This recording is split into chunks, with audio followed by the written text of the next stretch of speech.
ऐसी असेंबली जिसमें गवर्नर हो,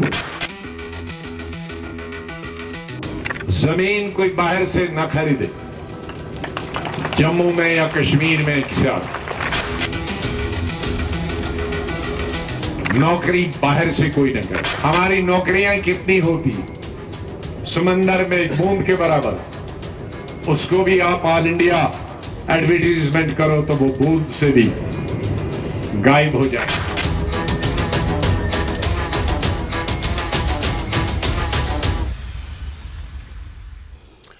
और अब बिना वक्त गवाए मैं सीधे अपने मेहमानों का परिचय कराता हूं। हमारे साथ है डॉक्टर जहांजेब सिरवाल, कांग्रेस पार्टी के प्रवक्ता है। हमारे साथ है रकीक अहमद खान, अपनी पार्टी के लीडर हैं। राजेंद्र सिंह चिब, फॉर्मर मिनिस्टर हैं जम्मू कश्मीर के, और आजाद ग्रुप से अब इनका जुड़ाव है। और साथ ही हमारे चैनल के सीनियर एडिटर जम्मू कश्मीर तेजिंदर सिंह सोडी जी हमारे साथ हैं। आप तमाम लोगों का बहुत बहुत स्वागत है प्राइम डिबेट इंडिया में। सबसे पहला मैं सवाल करूंगा डॉक्टर जहांजेब, अगर आपको मेरी आवाज मिल रही हो, कि गुलाम नबी आजाद ने जो एजेंडा सामने रखा है पार्टी का, और जो 3 चीजें सामने रखी हैं, statehood, jobs for locals, land for JK people, क्या ये एजेंडा पार्टियों में अब तक नहीं था? क्या कांग्रेस का यह एजेंडा नहीं रहा था? अगर यह नहीं रहा था तो क्या वाकई गुलाम नबी आजाद की नई पार्टी कांग्रेस को बहुत जबरदस्त नुकसान पहुंचाने जा रही है?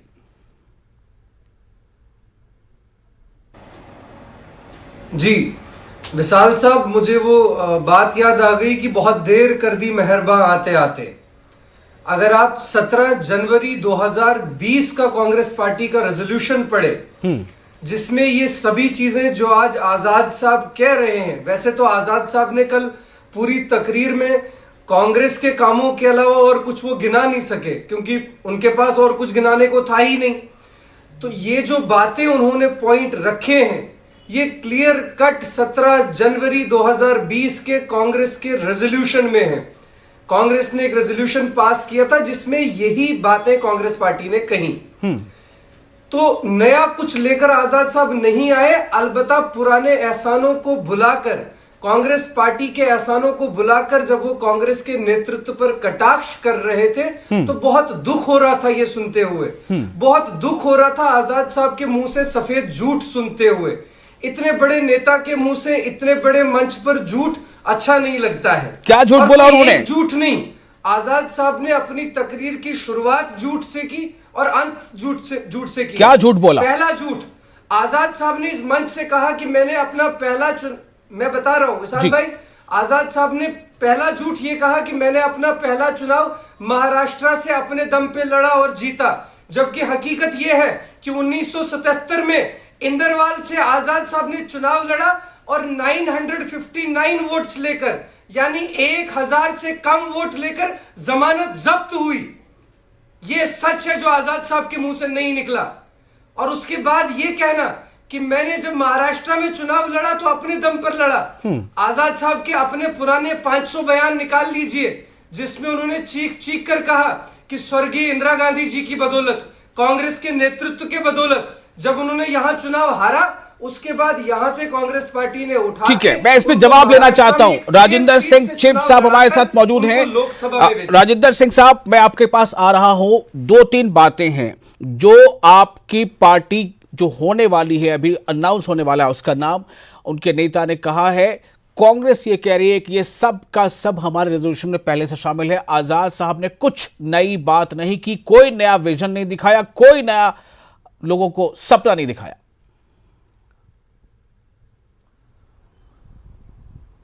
देखिए,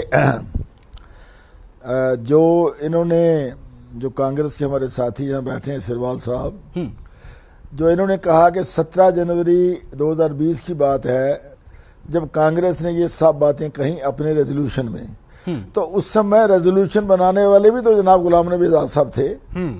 कौन सा लीडर था कांग्रेस का जिसने उस समय ये सोचा जम्मू कश्मीर के बारे में?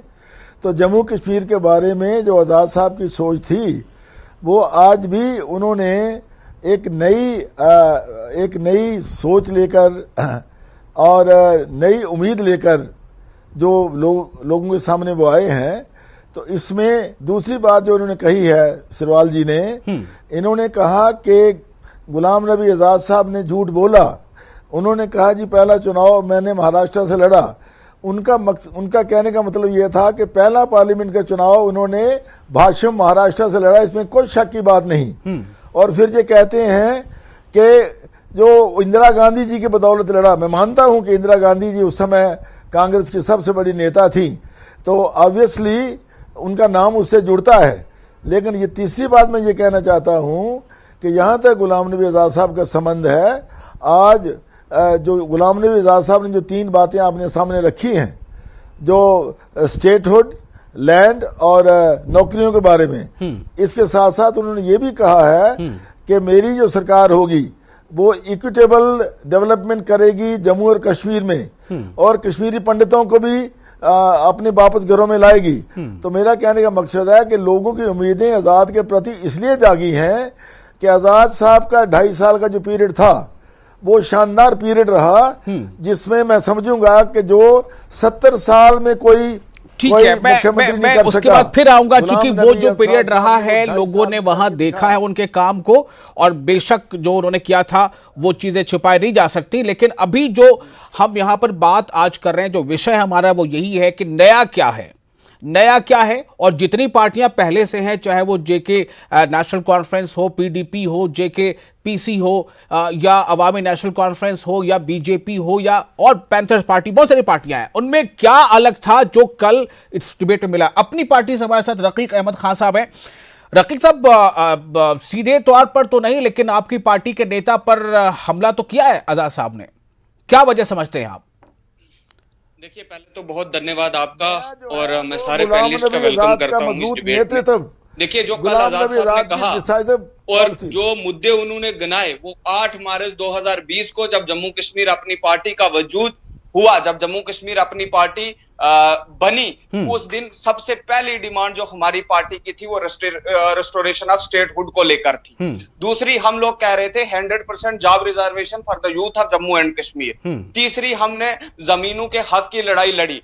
आज आजाद साहब आए या कोई दूसरी पॉलिटिकल पार्टी आए, जितनी भी यहाँ पॉलिटिकल पार्टी है, वो ये जानती है कि उनका सीधा टकराव जम्मू कश्मीर अपनी पार्टी से है। क्योंकि पिछले, अगर आप 6 महीने का टेन्यूर अगर जम्मू कश्मीर अपनी पार्टी का, जी रकीक साहब बोले, और आपके चैनल ने लगातार हमें कवर भी किया है जी, उड़ी से लेकर पुंछ तक, किश्तवाड़ से लेकर डोडा तक, रामबन, सांबा, कठुआ, बारामूला, शोपियां, हर जगह जम्मू कश्मीर अपनी पार्टी ने बड़ी तादाद में प्रोग्राम किए हैं, जहां हजारों की तादाद में लोगों ने 2 हाथ खड़े करके जम्मू कश्मीर अपनी पार्टी का समर्थन किया है। दूसरी बात, आजाद साहब ने इसलिए जम्मू कश्मीर अपनी पार्टी के हमारे अध्यक्ष सैयद अल्ताफ बुखारी साहब पे कटाक्ष करने की, बिना नाम लिए उनपे कहने इसलिए कहा है क्योंकि वो जानते हैं कि अगर उनका टकराव किसी पॉलिटिकल पार्टी का जम्मू कश्मीर में रहेगा, जो उनकी पार्टी बनेगी, वो जानते हैं कि केवल जम्मू कश्मीर के लोग अल्ताफ बुखारी से प्यार करते हैं, इस नई जमात, इस अपनी पार्टी की इनकलाबी सोच के साथ प्यार करते हैं। इसलिए वो जानते हैं कि उनका मुकाबला सीधा सीधा जम्मू कश्मीर अपनी देखिए, मुझे लगता है आप जवाब भी थोड़ा बच के देना चाह रहे हैं। क्या वजह है जिसके वजह कर निशाने पर लिया आजाद साहब ने आपकी पार्टी के नेता को? बिल्कुल साफ कर दी। जब आपका कंपटीशन करने वाला जो आदमी, आपको पता होता है कि आपका इस आदमी से टकराव होगा, वो जानते हैं कि अगर आजाद साहब की पार्टी को कोई जमीन पर धूल चटाने का काम करेगा तो वो अपनी पार्टी है। इसलिए ठीक है, मैं एक छोटा सा रिएक्शन ले लेता हूं पहले। जहांजेब, कांग्रेस के जो प्रवक्ता है, जहांजेब, क्या यही हकीकत है जो रकीक बता रहे हैं?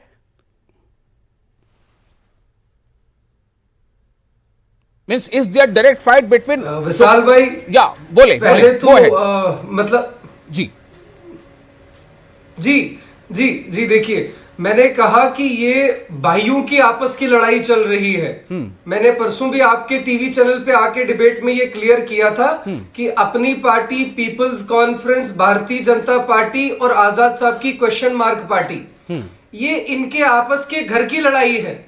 ये घर की लड़ाई अब घर में सुलझाएंगे या नागपुर से इनको डायरेक्शंस आ जाएंगी तब ये इस लड़ाई को सुलझाएंगे, ये तो आने वाला वक्त बताएगा।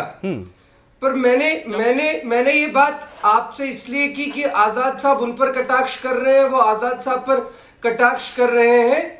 ये आजाद साहब ने अपना लेवल, कहां वो कांग्रेस के दिग्गज नेता, कहां वो देश के इतने बड़े नेता, कहां लीडर ऑफ अपोजिशन, और कहां आज उन्होंने अपना आप इनकी पार्टी, उनकी पार्टी और अपनी पार्टी के बराबर ले आए हैं। ठीक है, तो मुझे जवाब मिल गया। मैं जाना चाहता हूं तेजिंदर सिंह सोढी जी के पास। आप बहुत विस्तार से सब पे बात करेंगे, लेकिन एक छोटा सा रिएक्शन पहले मैं आर.एस. सिंह साहब आपसे लेना चाहता हूं। राजेंद्र सिंह चिप साहब से दो बातों पर मुझे रिएक्शन चाहिए। एक तो ये चाहिए कि अपनी पार्टी का क्लेम है कि अगर आपकी पार्टी यानी आजाद साहब की पार्टी का अगर कोई रियल चैलेंजर होगा, कोई कंपटीशन में आपको मात देगा, तो अपनी पार्टी एक इस पर रिएक्शन चाहिए। दूसरा ये कि कांग्रेस वाले ये क्यों कह रहे हैं कि नागपुर से डायरेक्शन आएगा तब आपकी पार्टी काम करेगी, तब आप आगे बढ़ेंगे? चिप साहब देखिए, ऐसा है, आजाद साहब की जो पार्टी होगी, आजाद साहब की पार्टी का नागपुर से कोई संबंध नहीं। आजाद साहब की पार्टी ने अगर वो 3-4 चीजें सामने रखी हैं, तो ये अगर स्टेट हुड किसने छीना है, हमारा स्टेट हुड छीना है बीजेपी ने, और जो दूसरे हमारे यहाँ लोगों के जो लैंड का जो नौकरी का मसला था, वो तो बीजेपी ने हमसे छीना है, तो हमारा सीधा सीधा टकराव बीजेपी के साथ होगा।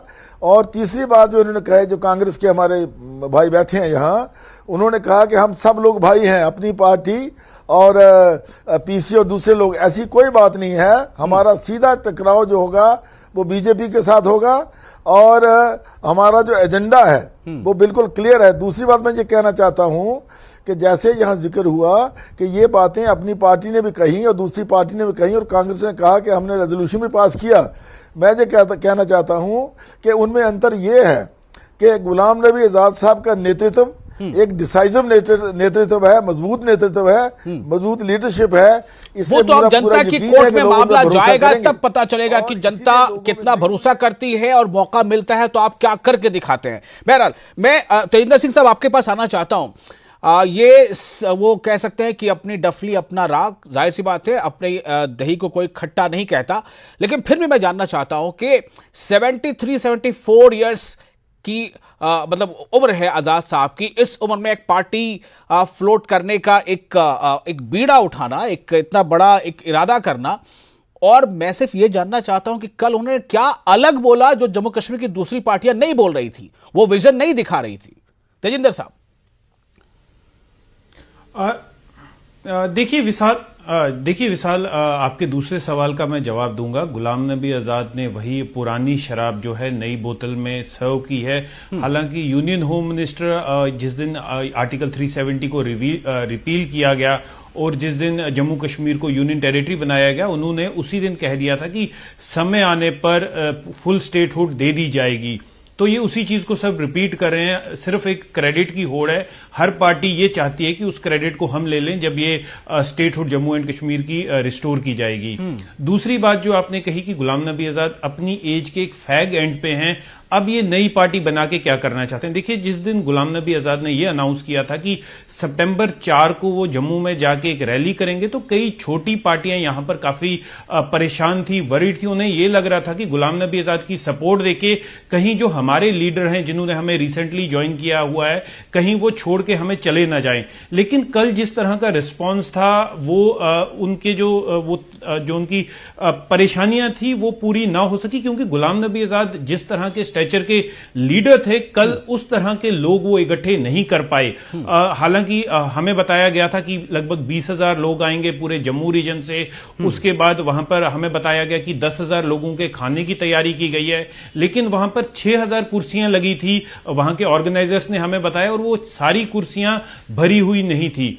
जम्मू रीजन से, जम्मू डिस्ट्रिक्ट की अगर बात करें तो बहुत ही कम लोग थे। हां, लेकिन गुलाम नबी आजाद की जो अपनी कॉन्स्टिट्यूएंसी है, जो अर्स्टवाइल डोडा डिस्ट्रिक्ट है, वहां से लोग आए थे। तो ये जो नई पार्टियां, जो छोटी पार्टियां जिनकी मैं बात कर रहा था, तो उन्होंने चैन की सांस ली कल की वो रैली देख के। तो अब कई लोग जिन्होंने गुलाम नबी आजाद का दामन ऑलरेडी थाम चुके हैं, जो अपनी कांग्रेस की जो पोजीशंस थी उन्हें छोड़ के दामन गुलाम नबी आजाद का थाम चुके हैं, उनका भी अब यह कहना है कि क्या गुलाम नबी आजाद ने एक बड़ा रिस्क ले लिया, क्या क्योंकि अब गुलाम नबी आजाद के पास सिर्फ दो ऑप्शन है, या तो वो चीफ मिनिस्टर बनेंगे या तो उनकी हालत कैप्टन अमरिंदर सिंह की तरह होगी जो अपनी भी जो सीट है वो नहीं बचा पाएंगे। हालांकि गुलाम नबी आजाद के साथ वैसा नहीं होगा, कुछ सीटों पे हो सकता है वो कामयाब रहें, लेकिन कल का जो रिस्पॉन्स था उससे जो बाकी पार्टियां हैं, जो छोटी पार्टियां हैं जो जम्मू कश्मीर में अभी नई आई हुई हैं, उनको एक चैन की सांस मिली कि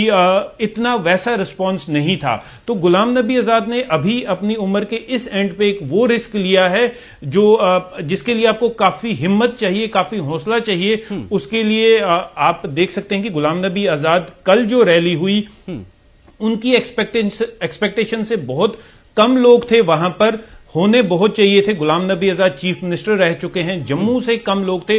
कुछ जो उनके समर्थक थे वो पुंछ, रजौरी, डोडा, किश्तवाड़, रामबन ऐसे इलाकों से आए थे, लेकिन वहां पर हम पूरा दिन मौजूद थे। सुबह से अभी गुलाम नबी आजाद खुद वहां नहीं पहुंचे थे, हमारी टीम में मैं खुद वहां पर था, तो लोगों से इंटरेक्शन करते रहे। एक चीज और आपसे थोड़ा जानना चाहूंगा कि अपने पूरे स्पीच में उन्होंने कुछ निशाने पर कुछ पार्टियों को भी लिया, पार्टी चीफ्स को भी लिया। मैं जानना चाहता हूं कि कौन कौन सी पार्टियां उनके स्पीच के इसमें निशाने पर थी, मतलब उसका मतलब क्या निकलता है? जैसे एक बात तो ये आ रही, कल बुखारी को टारगेट पर लिया, क्यों लिया ये लोग समझ रहे हैं। एक बात ये आ रही कि उन्होंने पीडीपी को निशाने पर थोड़ा लिया है, लेकिन उन्होंने फारूक साहब की तारीफ की है। बीजेपी को उन्होंने बहुत ज्यादा मेंशन नहीं किया है। मैं आपके जरिए जानना चाहता हूं अपने नाजरीन के लिए, अपने दर्शक के लिए।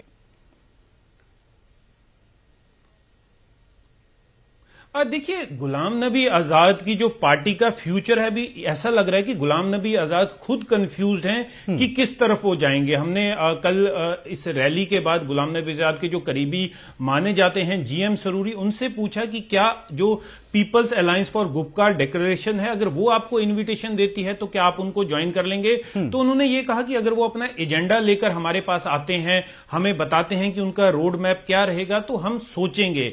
यही सवाल मैंने उनसे पीडीपी और नेशनल कॉन्फ्रेंस के बारे में बोला, तो उन्होंने कहा कि हम ओपन हैं अगर उनका एजेंडा हमें सूट करता है। हालांकि हम 90 सीटों पे लड़ेंगे, लेकिन वो 90 सीटों के चेहरे कौन से होंगे वो गुलाम नबी आजाद के लिए काफी टेढ़ी खीर साबित होगी, क्योंकि जो 90 सीटें हैं जम्मू कश्मीर पे, उस पे कई कद्दावर नेता हैं। तो गुलाम नबी आजाद के लिए आगे का जो रास्ता है बिल्कुल आसान नहीं होगा। हालांकि अपनी स्पीच में जो गुलाम नबी आजाद ने लगभग 40-45 मिनट की स्पीच दी, पहले तो उन्होंने अपनी अचीवमेंट्स गिनाई, उसके बाद उन्होंने कई अपने जो फॉर्मर कलीग्स हैं उन्होंने उन पे निशाना साधा। कांग्रेस का उन्होंने ये जिक्र किया कि कांग्रेस सिर्फ अब ट्वीट्स और एसएमएस के कंप्यूटर के पार्टी बन गई है, लोगों का जो कनेक्शन है ग्राउंड से कट गया है।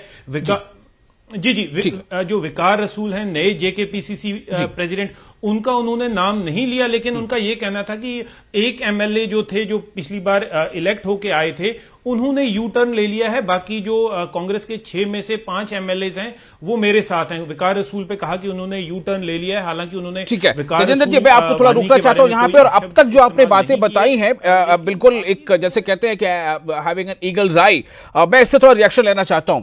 सबसे पहले मैं आरएस चीफ साहब आपके पास आना चाहता हूं। कहीं ऐसा तो नहीं लग रहा कि गलत कदम उठा लिया आपने, आरएस चीफ साहब? जी बिल्कुल नहीं। और जो बातें इन्होंने तेजिंदर जी ने रखी हैं यहाँ, देखिए 26 को उन्होंने अपना पिछले महीने रेजिग्नेशन दिया, और 26 से 4 तक का समय बहुत कम था। और उसके बाद जब वो यहाँ आए 4 की रैली करने के लिए, तो आपको याद है कि उस दिन मौसम पूरी रात और दूसरे दिन भी बिल्कुल खराब रहा, और जो लोग डोडा, चनाव वैली या रजौरी पुंछ से आए थे वो तो रात को पहुंच गए थे, लेकिन जम्मू के आसपास के लोग पहुंचे। जगह बड़ी तंग थी, जिसकी वजह से लोग जो अंदर वेन्यू था उसमें एंटर नहीं हो पाए, सब लोग बाहर खड़े थे। लेकिन 10,000 से ज्यादा क्राउड वहां थी, और मैं बिल्कुल तेजिंदर जी के साथ एग्री नहीं करता कि यहाँ के लोग कम थे। लोग बिल्कुल, संख्या उनकी बिल्कुल ठीक थी। दूसरी बात मैं कहना चाहता हूँ, जो जिक्र हुआ कि उन्होंने लेट स्टेज ऑफ लाइफ ये फैसला लिया है। देखिए, उम्र का जो पक्का इरादा, उससे कोई फैसला तो ले ही लिया है, बहरहाल उससे बाद में बात कर लेंगे। फैसला ले लिया तो आगे बढ़ना है। मैं रिएक्शन लेना चाहता हूं जहांजेब, अभी जो तेजिंदर सिंह जी ने बातें बताई हैं, आप भी कुछ ऐसा ही कह रहे थे, लेकिन फिर भी मैं जानता अब क्या है, अब क्या जोश ठंडा पड़ता नजर आ रहा है कांग्रेस का, या मतलब जोश बरकरार है? प्रिसाइसली जी विशाल भाई, जैसे अभी या तो जैसे आपने मुझे पूछा था कि क्या आजाद साहब क्या झूठ कहा आजाद साहब ने, या तो इस समय पर आरएस चिप साहब झूठ बोल रहे हैं, या तो तजिंदर जी झूठ बोल रहे हैं, या कल स्टेज पे आजाद साहब ये कह रहे थे कि 10,000 पानी की बोतलों का इंतजाम था मगर 20,000 के आसपास लग गई। मतलब आजाद साहब वहां स्टेज पे बैठ के पानी की बोतलें गिन रहे थे कि कितनी पानी की बोतलें लगी, और पानी की बोतलों का नंबर के जरिए वो बेसिकली मीडिया को और दिल्ली वालों को झूठ बताना चाहते थे कि यहाँ 20,000 लोग आए हुए हैं। पर आजाद साहब कभी-कभी ऐसा भी होता है कि एक आदमी 2 बोतल पानी पी जाता है। ऊपर चली गई है, गिन लिया जाता है। चलिए रकीक साहब के पास आता हूं। रकीक साहब, क्या है मतलब कल की रैली के बाद से हौसले थोड़े पस्त हो रहे हैं, या एक डेमोक्रेटिक फाइट, यानी अगर 4 पार्टियां आती ठीक है, 5 हो गई, 6 हो गई, 6 थी 7 हो गई, और मजबूती से लड़ेंगे? मैं आपकी बात का जवाब देता हूं। बिल्कुल तजिंदर जी ने सही बात कही कि जिस तरीके से वो उम्मीद कर रहे थे उनके लोग उस तरीके से नहीं थे। ये एक सच्चाई है और एक कड़वा सच है जो आजाद साहब के खेमे के लोगों को भी और आजाद साहब को भी मानना पड़ेगा। ठीक, दूसरी आपकी बात का मैं जवाब दूं, ये जम्मू कश्मीर की जनता है, जम्मू कश्मीर के लोग सबसे अव्वल पे हैं।